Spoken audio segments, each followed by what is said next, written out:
Okay, so we are leaving Myanmar, wishing that we could stay here for more time. I can edit that. We are at the very local coffee bean and tea leaf shop at the Yangon airport. Before we leave, we wanted to talk about our experiences in this amazing country and rapid fire style. So, Glenn, ask me your first question. Favorite foods? Fruits. More specific. I like this apple plum like thing. So good. I found on the street. So good. So crisp. Like kind of like an Asian pear meets an apple, but it's a plum. Oh, yeah. This is not very rapid fire. Go. Alright. My favorite foods. Peanuts. Peanuts were really good. They were so different. They were like smaller and crunchier, and they're in everything. If you have a peanut allergy in this country, you're completely. Do not come if you have a peanut allergy. The papaya was really good. It was kind of different. It wasn't as like in your face papaya. Really good. Yeah. And then this tea leaves. I get more guesses because I like food more, or more I was answers. about to say, I only got one. And then this tea leaf salad that they make here, which is so good. It's just like fermented tea leaves with, of course, peanuts and peanut oil and like fried garlic, and it's super awesome. Okay, next question. Favorite thing we did? The day that we did sunrise at the temple and then sunset at the temple. It was an incredible way to bookend the day. We met incredible friends, and it was just no other place. You're sitting on top of temples, and then you feel like you're lost in time. It was a day I'll never forget. Yeah, same. Actually, that was one of mine too. One of yours? Yeah. You're only supposed to have one answer. Well, I'll elaborate on yours. I think the coolest thing was when we were seeing the sunset was watching farmers take their cattle back into their farm, and you just saw hundreds of cows, and they were just being herded, and we're sitting on top of this temple with this bird's eye view, and it felt as if we were just plucked out of our reality of 2017 and like placed in, we just like gone back in time while our 150 friend years. was using a drone to capture the footage. It was crazy. And me using a GoPro. So it's just a juxtaposition. Yeah, and the other favorite thing that I did was the cooking class and market tour in Inle Lake. We'll tell you a little. We don't want to spend too much time telling you about all the social good that this company does, this family does really to help education at Inle Lake. But of course, I love markets, and cooking class was fun. Most surprising thing? How developed some of the places ended up being, and how well a lot of people's English was. Wasn't expecting a lot of the people to be able to communicate with us as much as they did. I would kind of say the same thing. You wrote down answers? Yeah, I had to be prepared. Cheater. So you didn't sound like. Yeah, more civilized than I thought. Just doing a ton of reading, I wasn't quite sure what I was in for.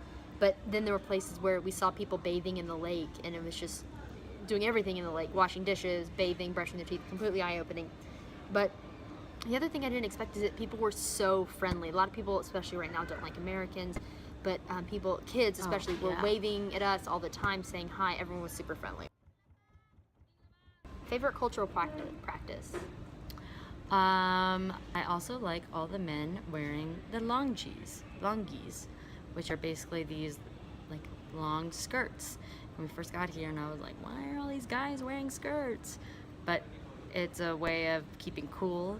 Guys wear them all the time, so their knees are covered and so they can go pray. And it's just everyone's wearing them all the time. I think my favorite cultural practice, probably because it involves food, are these tea houses.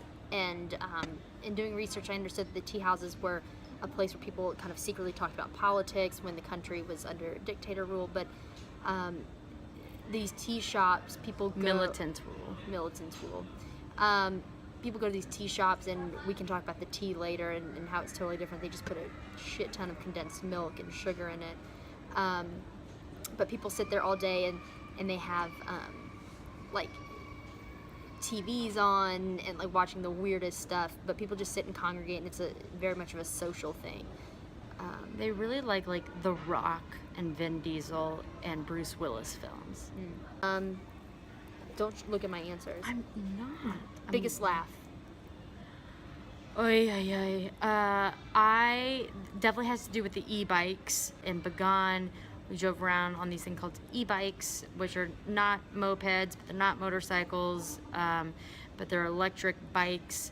And I thought that I was gonna be really bad at them, and I ended up being at the beginning, and I got in a crash. And at first it was not funny, but then I realized it was funny in the end.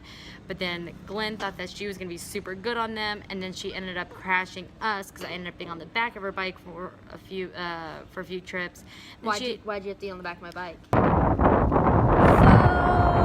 I got a flat tire. I'm okay. Thanks for asking.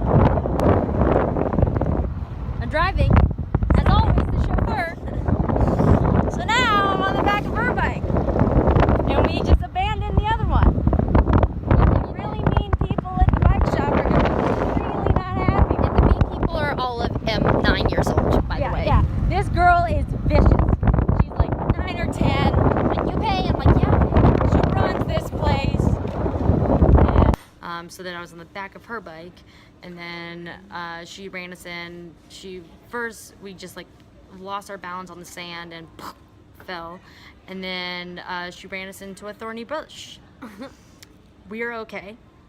People at the e-bike store weren't really worried about us, but we laughed so hard. Everyone was like, "Oh my God, are you okay?" We were just laughing the hardest.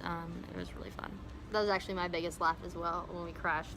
That's all my questions. Any other questions you want to ask me? Are you gonna miss this place? I am.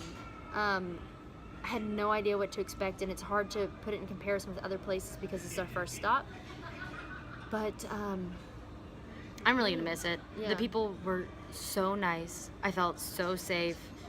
Everyone was so accommodating. No one bothered you. You weren't heckled. You weren't like, I never felt uncomfortable, like, as, to women walking around. You could obviously tell that the country is like open, like, and ready for people to come in and see who they are and what this country is all about. And I'm so glad that we came at the time that we did, before this place gets super popular, and everyone's coming here. And yeah, thanks so much for telling me that this place existed so we could come here. Cool. Off to Chiang Mai, Thailand. We will see you later. Bye.